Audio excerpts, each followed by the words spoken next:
Okay, everyone, we are going to get going. We have a good discussion here for you today, so thank you for making it despite the late hour. This session is called Tools and Solutions for DFS Risks to Customers. If you were here in the previous session, we talked about some of the challenges. We're going to talk about them today a little more specifically in this session, but also really delve into solutions, which is always fun. So we're just going to jump right in. We'll introduce ourselves. Oops, I am always going backwards with this. Okay, so we're going to do a quick meet the speakers. I'm going to ask each speaker to introduce him or herself and also their company briefly. I think most of you know who I am, so I'll just say quickly, Amelia Greenberg, Deputy Director of the Social Performance Task Force. We are a standard-setting organization that identifies practices, management practices for financial service providers to implement to mitigate customer protection, customer harm risks, and to promote benefits for customers. And over to you, Joël. Hello, nice to meet you all. My name is Joël Azoumé, so I'm in charge of partnerships and business development for Orange Money Group.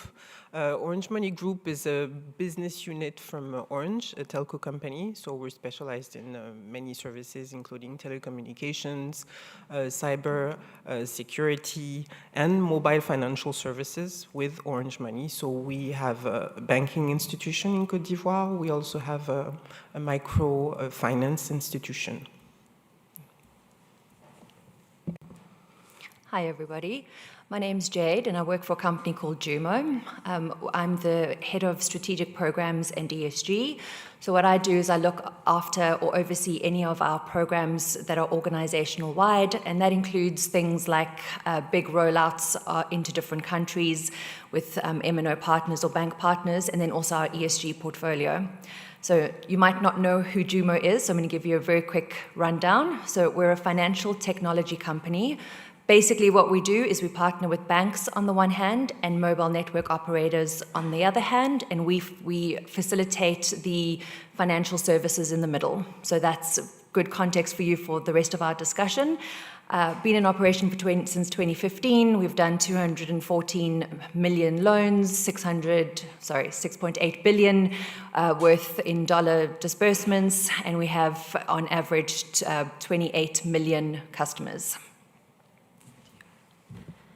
Hi everyone, so I'm Antoine Navarro from CGAP. I work on digital financial services, consumer protection, and also the digitalization of payments for the most vulnerable of the vulnerable who are beneficiaries of social protection safety net programs. A word on CGAP for those of you who don't know it, so it's a partnership of 35 leading development organizations who work to advance the life of the poorest through financial services, and we do that generating evidence with research, with test of solutions, and making all these insights available to the community. Okay, so we will jump in if I can do this correctly. All right, so this is the general goal for this session. By the end of this session, you will know the diversity and depth of customer protection risks and harms that people are experiencing currently from using digital financial services. And then now how SPTF and Cerise, or joint partnership organization, gathered information on best practice globally and aggregated that information into the DFS Standards manual. What topics the DFS Standards cover and how those standards mitigate customer protection risks. And then we'll hear some specific examples of solutions identified by practitioners, of course, Orange and Jumo here, to protect customers and to make the financial services that they offer beneficial.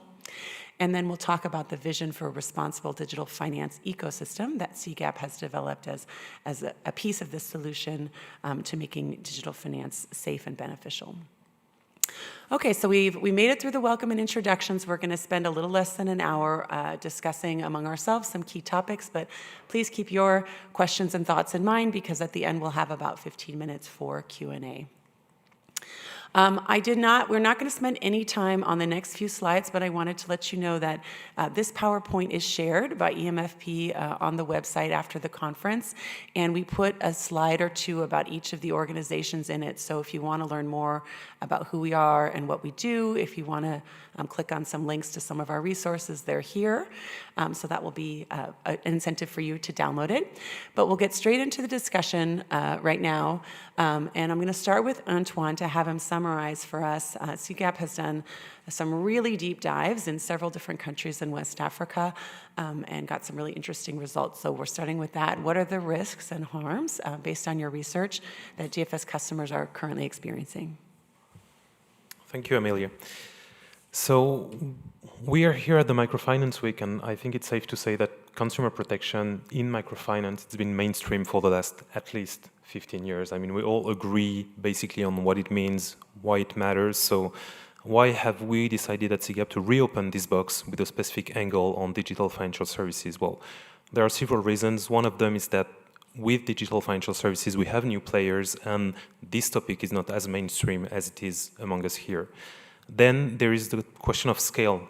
A lot of millions of people over the last decade have had their first contact with the formal financial sector through digital financial services. So that made it increasingly relevant to look at risks and consumer protection for these people. Then there is another thing, which is the interdependence. All these digital financial services are mostly payment services, which means that it does not only affect them, it's not a closed loop, it has an impact on everyone who is connected to them. So it also made it relevant even for microfinance institutions who leverage this payment channel for their own services.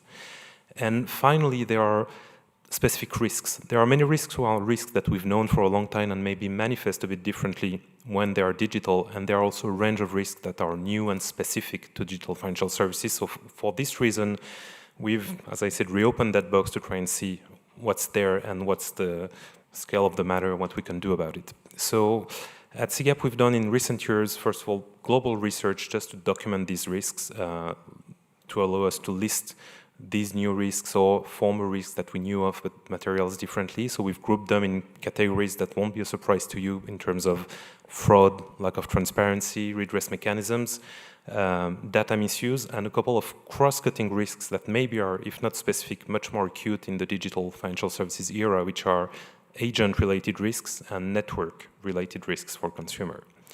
So we've taken all these risks, and as I said, we knew about most of them, but what was interesting was to try and see what's the scale of these risks. And so we've done research, consumer research with users of digital financial services in 3 countries in West Africa, in Senegal, Burkina Faso, Côte d'Ivoire, and we've turned these risks into questions to try and measure what was the extent of these risks. So we've grouped them in 3 buckets, things that are the risks themselves, so the risks of being exposed to fraud and scams, not being informed of price and conditions, not getting receipts, having difficulty transacting because of the networks. This is all the full scale of risk, and there are more than that. Then there is another bucket that we've looked at, which is how many people have lost money as a result of one of these risks, being exposed to one of these risks. So this is losing money to scams, losing money because you paid more than expected, or that some hidden fees were charged from you. So all this also we documented. And finally, there is another bucket, which are the challenges linked to people's ability to use all the digital channels. So we've also documented that. And if you take these 3 buckets, the risks, the loss of money, and the challenges linked to your ability to use the digital channels, the figures are from 80 to 95% of the users we've surveyed have been exposed to one or the other of these risks. If you look at only the risks, between 70% in Burkina Faso to 90% in Senegal, if you look at the financial loss as a result of this risk, between 16% to 40%, and if you look at the question of capabilities, it's in the range of 40% of people who have faced some kind of issue related to their capacity to use these risks. So, of course, these are huge figures. I don't know that many people had documented them before. And what did we do with that? So, first of all, we did some deep dives on some specific risks that we saw in this research, and I'm just teasing here and we can come back to it later. We did a deep dive on agent-related risks, which is an interesting figure because these are people that are at the same time a source of help when you use services, but also as your main touch point when the rest is mostly digital, a source of risk for users. We've done a deep dive on digital credit in Côte d'Ivoire, and also we can come back to it, and we've shown that the figure we had was 80% of people were late in paying their digital loans at some point. And the question was, is that just lack of planning, forgetfulness, or are there real stories of people being over-indebted behind this? And there are, and we can rediscuss it later. So we've done with these deep dives, we've done a monitoring survey in Côte d'Ivoire 2 years after the first one, and we've seen very interesting trends with some risk decreasing very sharply, and what my colleagues are going to tell us later probably speak to why this is, but also some other mixed signals on other kind of risks. And finally, and looping back with what I started, and I will end there, these figures have raised awareness on the markets, and they've brought players that I said before were maybe not so aware of the customer protection practices, or at least not going beyond compliance with just what the regulation asks them to do, which sometimes is not that much.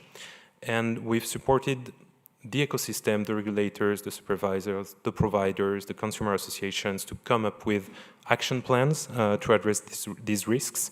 And so we think that actually having researched this risk has really shed light on some sort of blind spot and allowed these countries to start addressing these specific risks that arise from digital financial services.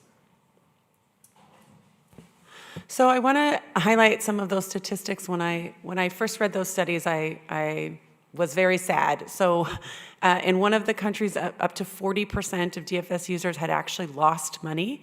And in every single country, the percent of people who had experienced challenges was between 80 and 95%. So just pause and think about that. It's almost everybody.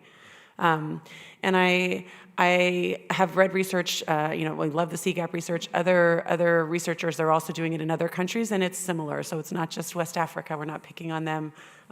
Around the globe, enormous numbers of customers are experiencing some sort of challenge, and significant numbers of customers are actually losing money.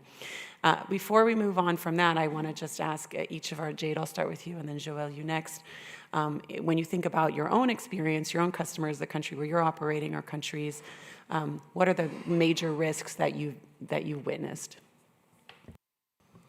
Thanks, Amelia. So we operate across 8 countries currently, and the risks are pretty similar across all of them. So I have 2 main ones to talk about. The first one is really regulation.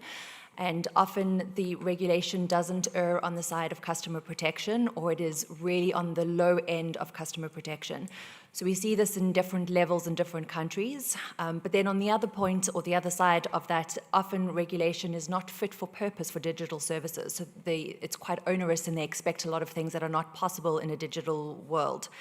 So that's the first issue, and not having this customer protection written into regulation, very robust practices and principles, leads to an erosion of the sustainability of ecosystems. So that brings me to my next risk, which is, with the lack of transparency across all the different players in the markets that we operate in, that often leads to customer over-indebtedness. So, having robust standards, universally adopted principles across all different players would really alleviate some of that. Yes, so I totally agree on the over-indebtedness risk, which is something that we really monitor closely with partners or with our own resources. We disburse around 4,000 microloans per day in Côte d'Ivoire through Orange Bank Africa, so it's a huge volume. We need to have the least non-profitable loans, so this is quite an important risk. Another one is fraud. There's a huge risk of fraud for customers, and it's more and more sophisticated. So we're always challenged by the new techniques, by their expertise on our services, and it also goes through cyber criminality, and so we're really focusing on that risk. Okay, and I want to emphasize one thing. I think the risks are, as Antoine touched on, we've talked about customer protection a long time, but there are new risks inherent to digital, things like using algorithms, or there are a lot more partnerships in digital that introduce new risks to be managed. There's also our old friends, over-indebtedness and transparency and things like that that have really new aspects, and our previous solutions don't work in a digital context. So, for example, to take transparency, if you were in an analog world, you talk about speaking the language that the person that you are trying to communicate something to also speaks and giving them an opportunity to ask questions. If you're in a purely digital space, that's not the solution, yet you need to be transparent. So it is important to revisit customer protection in this specific context, even if you've been talking about customer protection for 15 years, so as we all have. So we're going to talk about, is something wrong? It was fun little computer interruption. Okay, nice to see you, Sam. All right, so we're going to talk about the DFS standards next. Why did we create them? It's because of this very alarming set of risks. So what are the DFS standards? We've spent about 3 years creating this document, and it started with research. So we read the CGAP research, we read IPA research, we read guidelines and principles for responsible digital finance. A lot of those guidelines and principles were pretty high level. They said things like prevent over-indebtedness and be transparent, but didn't really have very specific guidance for financial service providers. But we read enough to know that this was an urgent need. And then we conducted expert interviews with about 50 experts around the world, in several different languages, different types of stakeholders. So some were investors who are investing in a digital space, some are donors who are supporting good practice, some are the financial service providers themselves, associations who sometimes receive the complaints, a wide variety of stakeholders. And what they did was say, from my experience, here are the good practices that I think that people should implement. And then we grouped those individual pieces of advice by topic category. So here's what you should do about transparency. Here's what you should do about over-indebtedness. And we had a 9-month series of working groups where we invited everybody who wanted to talk about that particular topic to join us virtually and debate. And we usually had one sort of expert leading off the discussion. And then we had an all-day meeting at the end, a big meeting of about 100 people to further that debate. And then based on all that discussion and sort of what was emerging as consensus advice, we spent several months after that condensing it and writing specific management practices that could be audit indicators based on those practices that the working group had recommended. And then we tested them. So then we launched a pilot test. That involved 28 different financial service providers around the world, where they had an auditor come and evaluate whether they were implementing the practices in the pilot. And the purpose of that was twofold: to get some on-the-ground field feedback of, is this a practice that's feasible, relevant for me to be implementing, or is it not relevant to my context? And then for the organizations that agreed, yes, this is something important to do, but no, I'm not doing it yet. Why? What is the barrier to doing this good practice? So we did the evaluations of practice.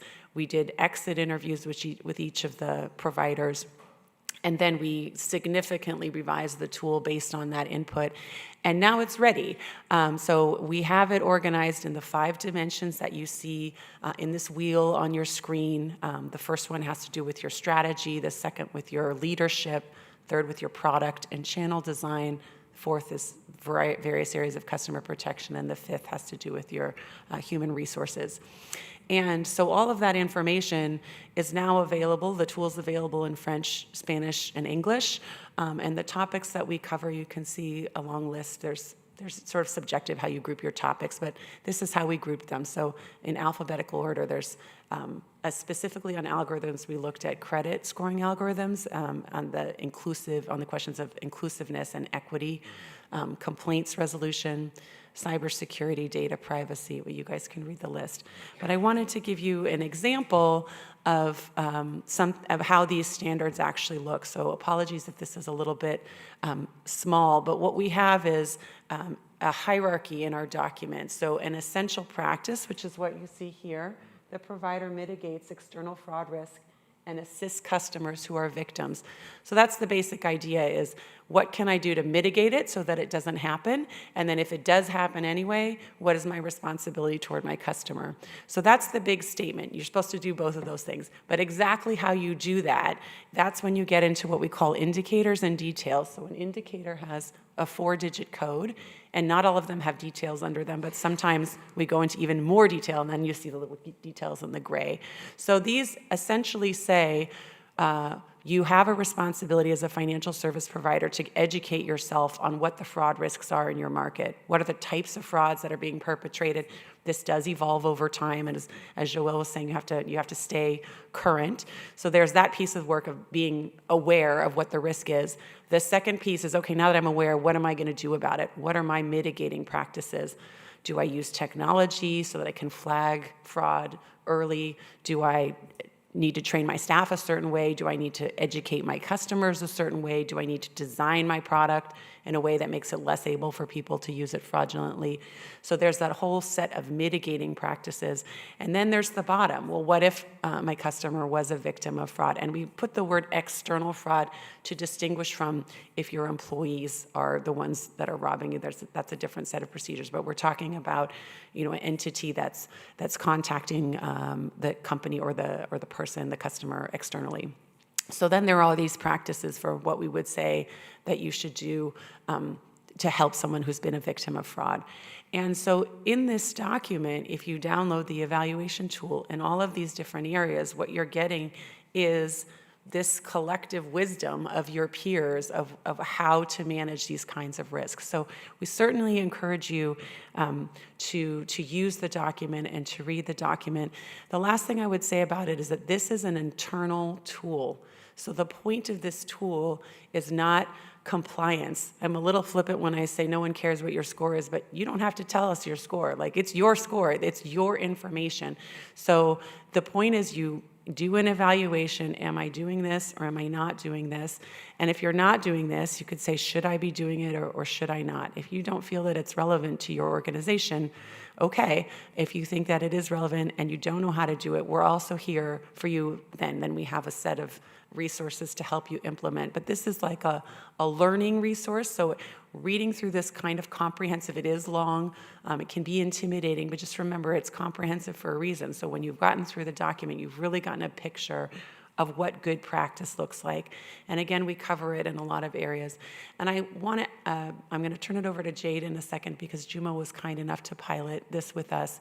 But I want to just touch on this question of regulation, which some of the panelists already said. Often regulation does have customer protection elements in place now, and often it is insufficient to protect customers. And there's a couple of examples that I'll give you. One is transparency. So regulation will often say you have to disclose information, terms and conditions, all the information about the financial product to customers. But it's possible to be in compliance and to put that information on a website or somewhere that the customer never reads and never understands. And so you've transparently disclosed according to your regulation, but your customer has not absorbed that information. Another example is complaints resolution. There are some countries that say if you're a provider, you have to provide a free channel for a customer to use to register a complaint. And if you do have that free channel, you're in compliance with regulation. And yet there are a number of problems with that. One is some customers don't use the channel. There's plenty of reasons why they don't bother to use it. And the second one is if they do use it, sometimes the resolution is unsatisfactory. So just the fact of being in compliance with your regulation is not the same thing as protecting your customers. And I think you guys know that's the case. So holding yourself accountable, if you're sincere, it involves more than just compliance, and that's what this document is for. So certainly encourage you to use it as a resource, but I want to turn it over to Jade because you were one of the pilot testers. So if you can talk a little bit about sort of the pros and cons or what you feel is useful or not to a financial service provider doing this kind of evaluation. Thanks. So firstly, when we got the opportunity to participate in the pilot, we really did jump at it. And we really pride ourselves on customer protection. We've operationalized it throughout the organization. We've got 5 driving principles, which we use over and over again. It's really, we thought, embedded, very embedded in what we do. When we went through the process, it was incredibly enlightening. And what I want to point out is the duality of some of the standards. So as Amelia pointed out earlier, on the fraud aspect, there's the one part which is, do you understand what your fraud risks are? And then the other part is, how do you help customers? And we found that a lot. So we found that many of the standards we scored partially. So now if you think that we really pride ourselves on customer protection, it was quite enlightening for us to see that there was a lot of partial and a lot of room for improvement. So I'm not saying that we were bad or would have scored terribly, but it was just really a good process to go through and go, how do we push this even further and become even better at what we're doing right now?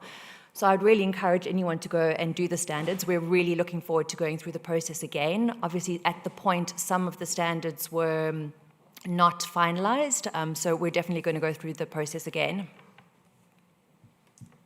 Great, and that's a good, that's a good segue again. We encourage you to use this document as a learning tool, as a way to protect yourselves. One of the reflections that Joelle, and I will turn to you next, shared with me is this is about the sustainability of your business and your sector, as well as about your customer. And I think that's important to keep in mind, because we are talking about customer protection because you don't want to harm your customers. But if your customers are harmed, it's also bad for your business. So that's worth talking about. And if you can talk about your own sort of, from Orange's perspective, some specific examples of customer protection that you've learned along the way. Okay, thank you, Amelia. Well, first, I went through some of the standards and guidelines, so it was satisfactory because some of them are best practices that we try to implement. I would say that what works really well is when you fully prepare the launch of a new product or service. What we usually do is we have specific project milestones before launching a new service and offer. We set metrics trying to have a view of all the potential risks for the customers, technical risks, whatever issue can occur. And for all these identified risks, we try to set mitigation plans or action plans. And so that works effectively when we take the time before time to market. What also really works is monitoring customer satisfaction. We have a survey that is led quarterly that is called the Net Promoter Score, where we compare ourselves to the competition. When we get all the customer insights, are you satisfied with what mobile network are you using? Are you satisfied with it? Did you have any issues? What were the issues? And we collect all this information that enables us to compare ourselves to the competition, to know where there's room for improvement, and to adjust, if necessary, some of our services and offers. There's another thing that we can, that we also try to do when possible, is to have a focus group with real customers before launching a service. And sometimes we have customers or even employees. And sometimes we have surprises because we design and offer a service, a customer journey, but when it's really tested and when we try to explain it to real customers, we sometimes feel that we didn't understand anything at all.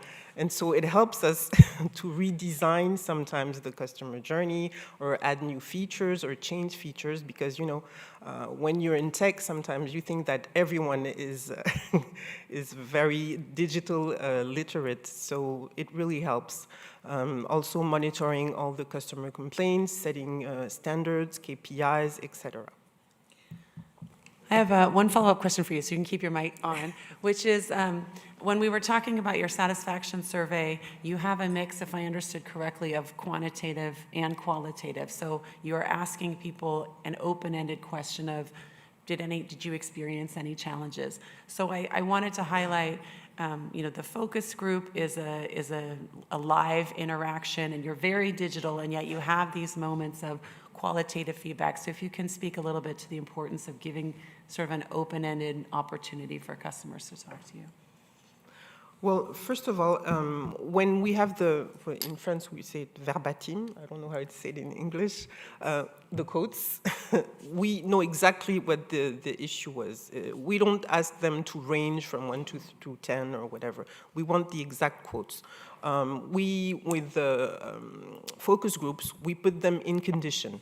So we're in another room, and we see their reactions. We see where they fail when they try to do something, where they seem to be confused. And so we really need this interaction to see the way they react, to have their exact words, their expressions, their feelings concerning what they have experienced.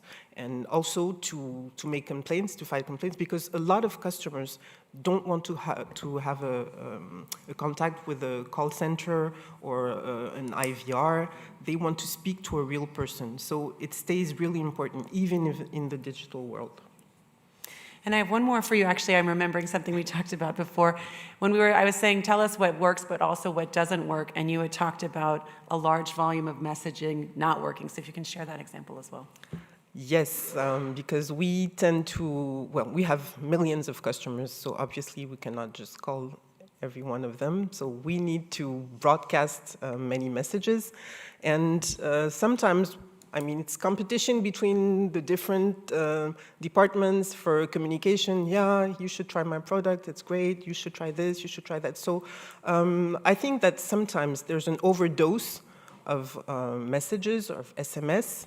And so when a customer has a loan and receives an SMS, oh, well, you need to repay your loan, well, 2 more days before you need to repay your loan, it's just in the flood of other messages, and they're missed. And so we really need to focus on that to give precise and useful information. Thank you. Okay, so Jade, we'll turn it over to you. Same question from Jumo's experience, specifically addressing consumer protection risks. Over the years, what have you learned about what didn't work and what does work? Thanks. Just picking up on Joelle's point around lots of SMSs, it just brings to mind something that we've recently trialed. So most of our messages to customers go through SMS, so all reminders as well as transactional information messages. We've recently trialed a credit education course with groups of customers, and it's a course that gives them the awareness of what credit is, why you should repay, why you shouldn't, challenges, benefits, etc. What we saw was that there was a 16% increase in the loan performance after customers had actually done the education course. So that just really goes to, you can do it through SMSing, but is there a different way that you could look at that will give you better results? So that's the first thing that just jumped to mind. In terms of other things that, we've tried so many things along our life journey. I think the key thing is to just stay agile and to just try things and continue to look at what the results are. So if we analyze our USSD screens, our app screens, to see where the customer is dropping off, and then do analysis into that to see, is it a customer understanding issue? Is there something else that's related to that? So I think that's something that's really worked for us, is just keep on evaluating, keep on having a look at, is there a different way and a better way to do something? Okay, so thank you. What we're going to do now is do a slightly deeper dive into some of the major topics that keep coming up as risks that aren't necessarily well addressed yet in the DFS context. And the first one is transparency. So what I'm going to do is just talk a little bit about our standards have gotten more rigorous. So for those of you who knew them in a previous context, the transparency core has been communicate in a language that people speak, communicate in simple enough language that they understand it, communicate in simple enough bite-sized messages so that they're not overwhelmed. And also, if the person cannot read, you need a different approach than sending them a document to read. In the digital context, we add to that, don't send them information that you need internet access to read if they don't have, if they don't have internet access. But still there's, there's a core of like how to write a message or craft or deliver a message that people can understand. But the additional rigor that we have added is you need to check whether they did understand. And that is something that, if you evaluate your practice or your partner's practices, it's not very commonly done. So again, remember, nobody's looking at your score, and it's okay not to be perfect right now. But I would not reject that out of hand, because what we're finding is that even the best intentioned transparency mechanisms to deliver information in a way that you think is clear, nonetheless, sometimes customers didn't get it. And in fact, in the IPA research, one of the major areas of dissatisfaction was I got a fee that I didn't expect. And I think some of those were not fraudulent fees. Some of those were just simply fees that people didn't expect. So I'm going to ask each of my panelists, Antoine, you too, if you want to chime in. When you think about like what is the mechanism that you use to make sure customers understand, and do you have a way to check whether they understood, and has that been valuable to you? And we can just go down the line, Joel, you first. Okay, so maybe I'll say what doesn't really work, considering transparency, is when we try to, simply tick boxes. Okay, what does the regulation say? We need to do this. We have to explain this. We have to do this. And so you just add things on top of the other without really focusing on the customer experience. So that doesn't work. And so it's a large amount of information. They don't know which is important, which is not, and sometimes they don't access, especially for the terms and conditions. We usually also have to get their consent.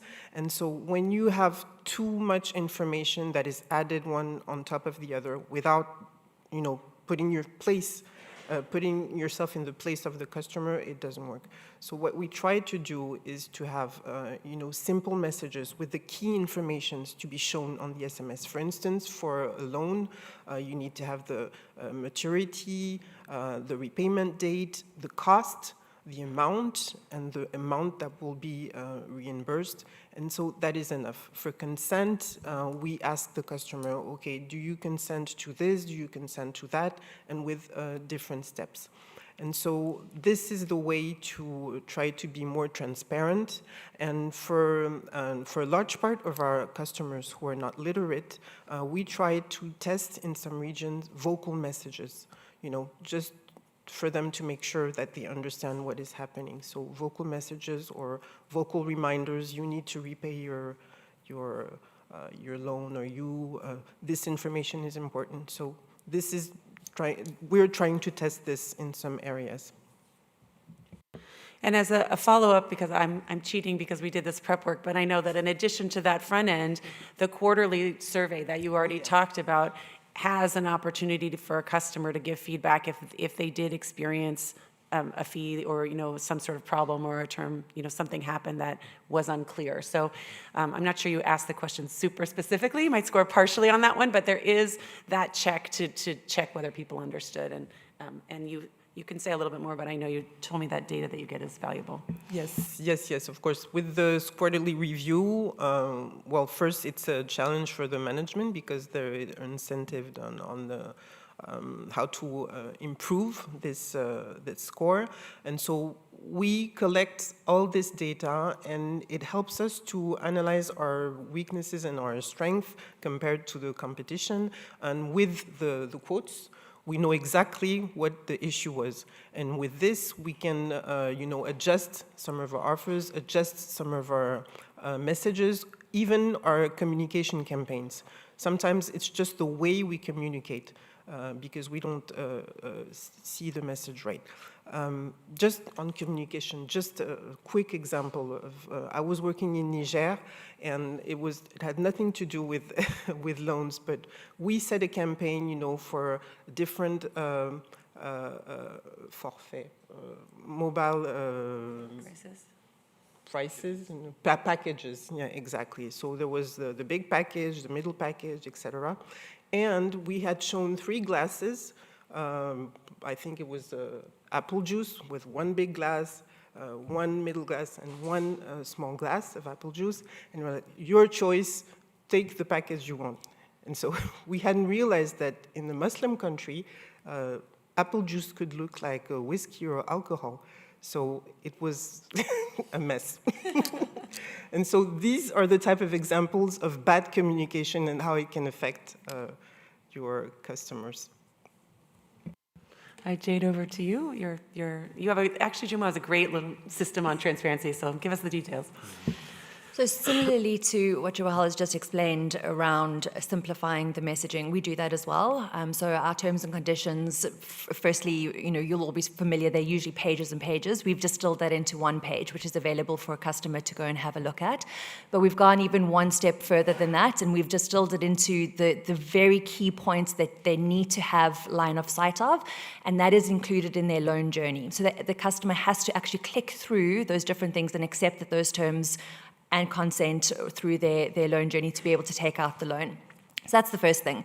In terms of double checking, the product is right for the customer, there's understanding. We do pre-surveys or pre-research before we go and launch into a market, just to make sure that our assumptions are correct or what the actual customers in that market want.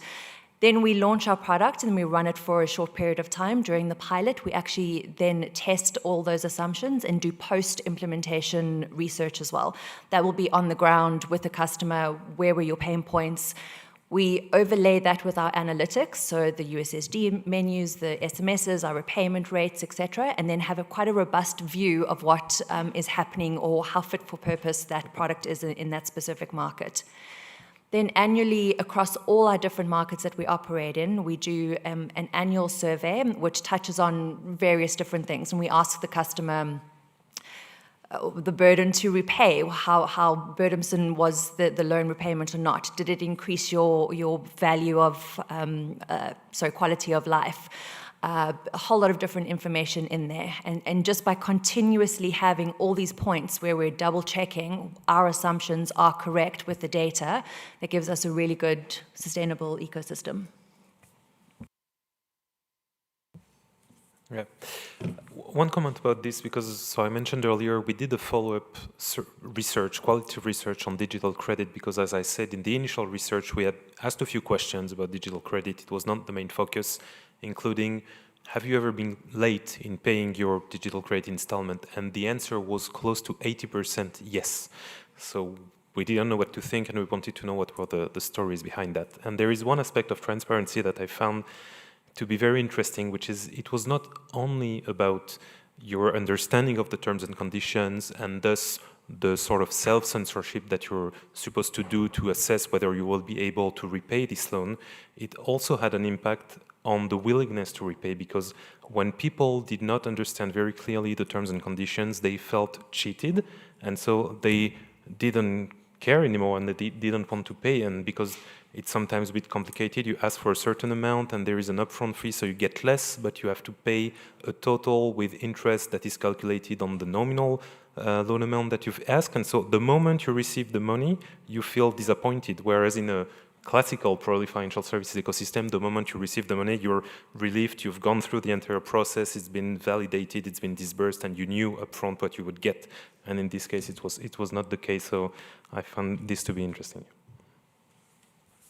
Yeah, that actually reminds me of a partner in Uganda was telling me that she had recommended not a digital provider, but a microfinance credit provider, and to someone, and then the woman said, they cheated me, and it was that issue that she got less in a loan than she thought, and it does influence your desire to repay your loan, so that is a great point. Another point that Antoine raised earlier about transparency that we were discussing, I think it's worth sharing this discussion with you guys, is the balance between the clicking through, forcing your customer to click through and process this information, and customer demand for fast, super fast access. One of the pieces of our standards document says before someone takes a loan, there should be at minimum three what we call like friction points. So first you demand the loan, and then that's one, and then they say, okay, does this look right? Is this what you want? And you say yes, no, and then there's another confirmation. Not everyone does that, but our behavioral science research did find that adding a little bit of friction caused some people to reflect, and and that did improve portfolio quality where people weren't taking such impulsive loans. But in this case, Jay described 6, I think you said, screens, and so you were wondering, does that somehow dissuade people from making it through the process? So maybe Jade, you can talk about what you guys found. I mean, we do find that there's drop-off in the number of screens. We do analyze that, but I think that looking at the health of our portfolios is really where this is important. So to your point, Amelia, it does force some customers to drop off, and I think it's the right behavior that we want to be driving, and it's an ethical approach. If I use one of our markets as an example, we have a 96 to 97% collection rate. So it's a good portfolio, and this is across all our different markets. So I think it's a balance, right? You don't want to. You want the numbers because there's economies of scale. We're also driving for financial inclusion, but you want to do it in an ethical way. And for us, we found that balance. So, if we have a portion of customers dropping off, I think that's okay. Okay, so we're going to turn to the next topic that I want to explain, because this is also something that changed because of our research, and it has to do with complaints. So I'll start it off and then ask all three of you to comment. Our complaints mechanism, which we retained, which is still valid, sort of the core is that you have at least 2 different channels, and at least one of them has to be free, and the channels have to be accessible, meaning it can't be like you complain online if someone doesn't have an internet access, or we would count accessible like you don't have to spend an hour waiting on the phone in order to get through if it's a phone. So your channel has to be something that your customers are able to use, that it's affordable, and we also have always said you're sort of monitoring the quality of the complaints resolution. But what we found in this research, and specific to DFS, which was quite fascinating, was the number of customers who have a complaint and who do not complain. And I'll just give you an example. We did, separate from the standards development, but I was working with a DFS provider, and we were trying to understand challenges with using their digital product. We sampled 198 customers, and we asked them a bunch of different questions, but one of them was, have you ever had a problem? And of the 198, 193 said yes, and almost none of them had used the complaints mechanism. So the organization was absolutely floored. And what we put in our document, which is, again, not very common practice, so if you're not doing it yet, don't worry, but this is the reason why. We said, look at your complaints, your actual, if you have the demographic information about who's complaining, look, first of all, if you have 0 complaints, it's a problem, because people have opinions, you're going to have complaints. But if you have some complaints, it's worth looking at who's complaining. And if you are serving people in this region, that region, that region, if you're serving men and women, if you're serving young and old, and 90% of your complaints are coming from urban males between the ages of 25 and 40, then a large portion of your customer base is not using your complaints mechanism. So that's something that we added in. That's a not very well understood kind of new practice, but the reason is because so many people don't use the complaints mechanism. This research was spearheaded by IPA. It's carried out in a number of different countries. It was always consistent at a huge volume of customers who don't use the mechanism. And the reason why they don't ranges from, I never heard of it, I don't know how, to I used it before and it didn't work, so what's the point, to I'd rather talk to my local agent, at least I know that person, to I just don't trust it, to I don't feel confident in my right to get this resolved. So the solution is not easy, but at the very bare minimum, we say you need to know who's complaining and who isn't, and then you also need to manage, to the extent that you get complaints, it's really important to think about if was the customer online for this long, or did they have a seamless experience kind of complaining?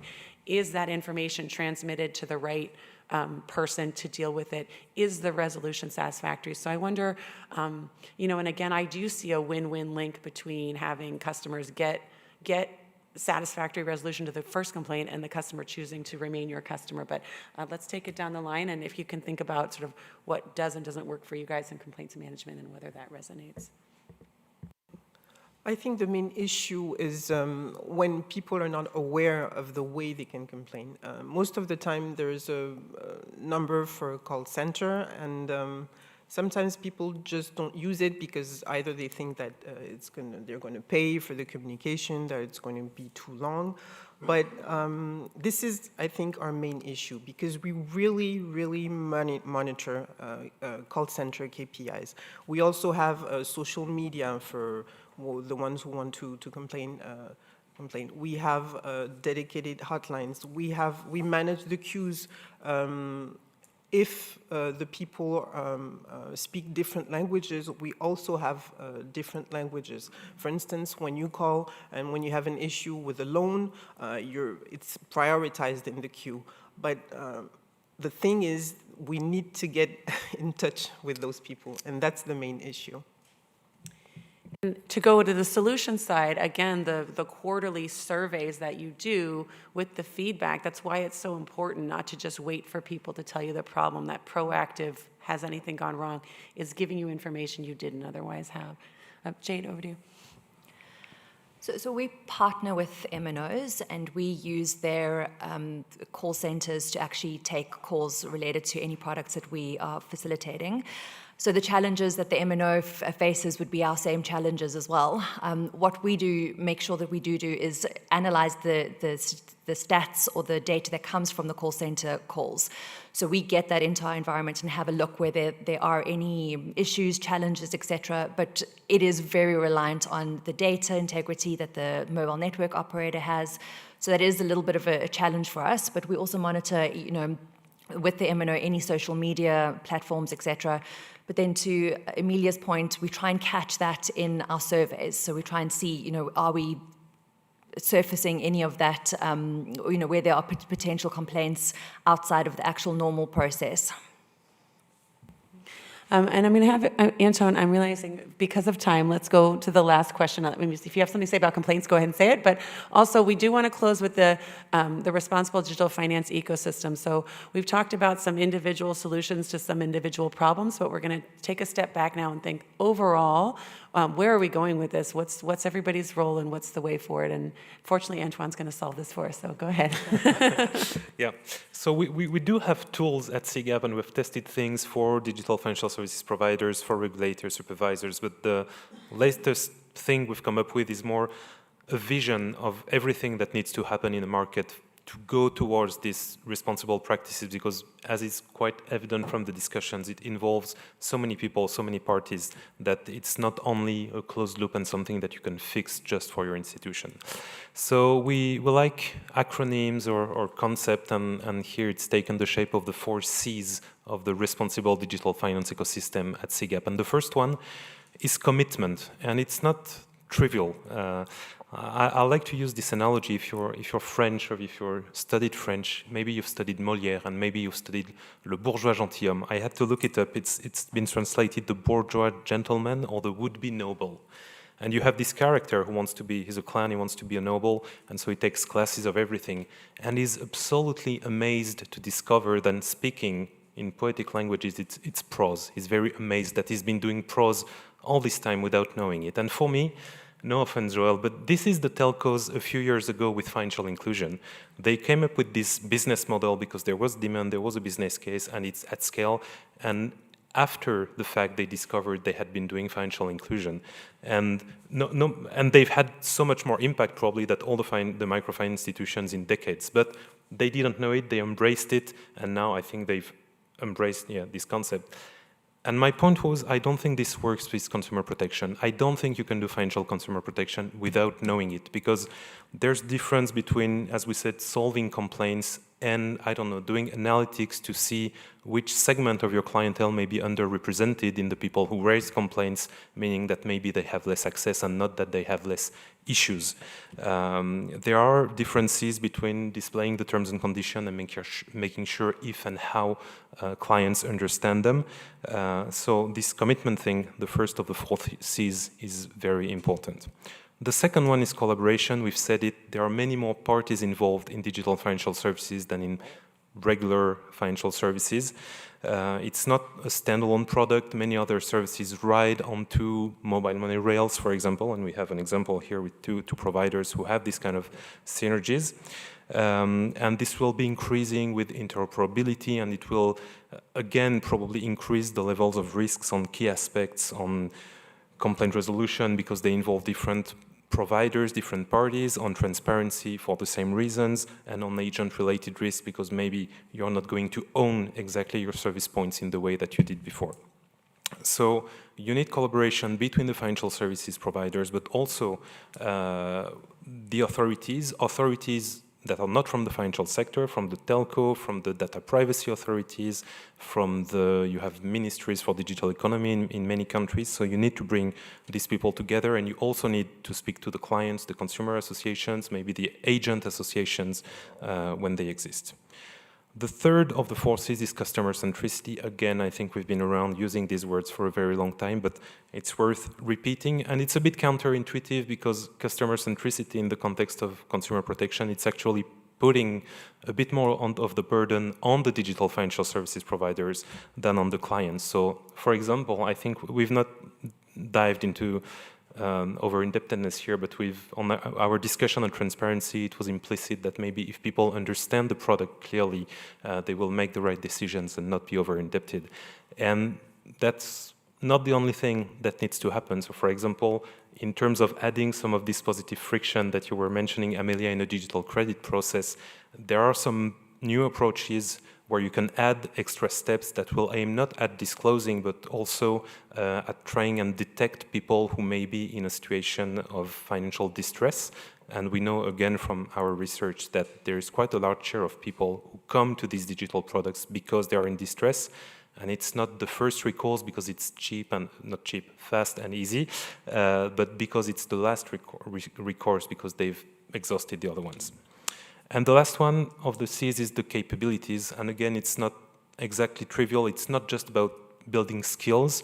In the case of consumers, it's not only about doing financial education, which is another way of putting the burden on the clients and not the providers, but also for the authorities, for example, it means that they need to have the right mandates, the right resources, have the technical equipments to be able to deal with these services when we know that they're not always yet fully equipped to deal with analog financial services. So all this is sort of the helicopter view of what needs to happen in an ecosystem, and we're pushing this idea with a first step that loops back with the first thing I mentioned, which is to try and first take stock and measure what are your levels of risks in a country, and that usually will drive some useful response. Okay, that was a very succinct and wonderful summary. Thank you. And I agree with all 4 C's. We're really hoping that we can all work with you in the room and with each other to promote all of this good practice. And now it's time for your questions. So I'm going to take several at a time, and then we'll ask our panelists. So if you have a question, please raise your hand, and I'll just get the traveling mic here.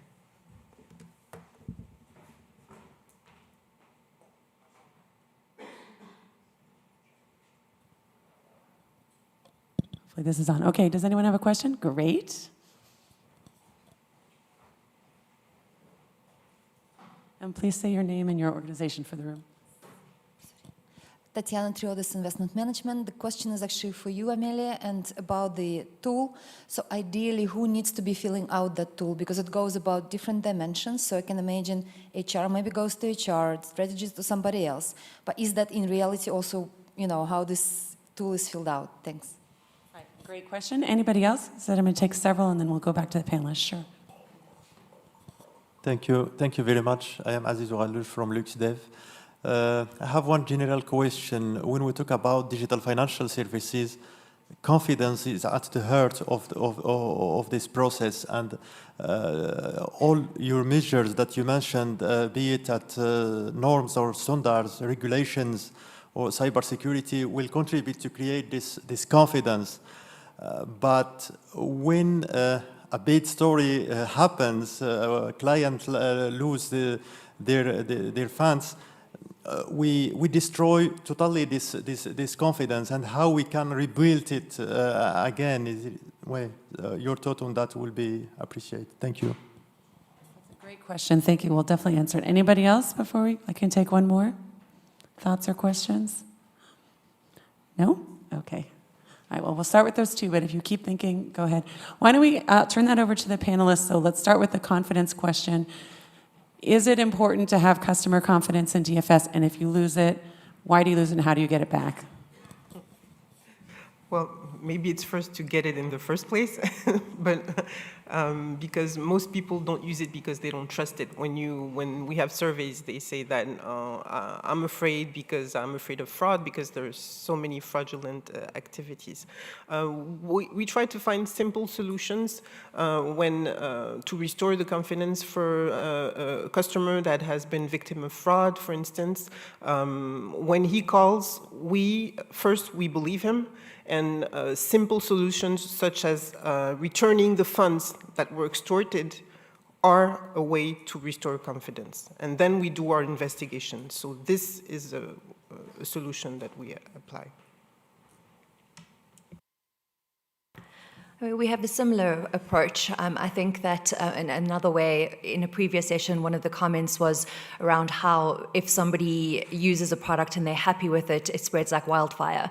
So I think it's around consistency. So you have to deliver a very high product that meets your customer needs consistently, and then that will filter through and people will gain more confidence. So to your point, you need to get their confidence to start off with. But similarly, we have a similar approach. So when something does go wrong, we believe the customer and we try and help them sort it out as much as possible. So you have to do that. It's the only way. For a lot of these customers, it's the first time that they're actually interfacing with financial products. So the onus is on the digital financial services to take responsibility. Do you want to add to that or no? Okay. All right, so I'll take the other one, which is how to fill out the tool. There are several ways, but this is what I would say, especially with a new tool like the DFS Standards. We found this in the pilot. Often the indicators were not understood correctly. So we did not have an audit guide. We are now going to have an audit guide, but nonetheless, I think general good practice is the first time that you fill out a tool, it's better to hire an auditor who's been trained to help you fill it out together. That process should be collaborative. You want your organization to gain the institutional knowledge. So it's not like they're sitting by themselves reading the documents you gave them. It's interviews, it's sort of joint discussion. But it is more likely for you to get accurate information if you do it with someone who's been trained. And then in subsequent iterations, you're more capable of filling it out accurately on your own. But in terms of who answers what question, you were quite right that different departments have expertise in different areas. So it's very rarely going to be one person who knows everything about everything. So, in the product design, whoever's in charge of the pilot testing, you're going to talk to them for the complaints. That might be a different team. You're going to probably need to talk to internal audit. You'll definitely want to talk to the board. You'll definitely want to talk to your HR director. So depending on which section, you're going to get the most accurate information from different members. And that's kind of nice because you spread the institutional knowledge, but also you are gonna sort of raise awareness among all the staff of how their role and what they do fits into this bigger picture of ensuring holistic customer protection. So I don't know if that answered your question. You have one more follow-up? Sure. I'll shout. Okay. So then to the panelists, my question would be, so how did it work for you? Because what I'm trying to understand is that to answer questions, to fill out this tool, we probably need the buy-in of senior management and maybe the board. So does it start with them, or does it start with impact person, ESG person who comes and tells, hey, great tool, let's start doing it. So how did it work? I can tell you, I'll stand over here away from this mic. It is much better to have senior management involved. Sometimes in trainings, it's the ESG person or the SEPM person who gets sent to the training, and they really struggle to then go back and convince everyone. Let's see where. Oh, no, I'm going the wrong way. They struggle to convince everyone at senior level to devote the time and energy to it. So it does really, the leadership also then people take it seriously if it's your director who's saying, talk to this consultant, answer the questions.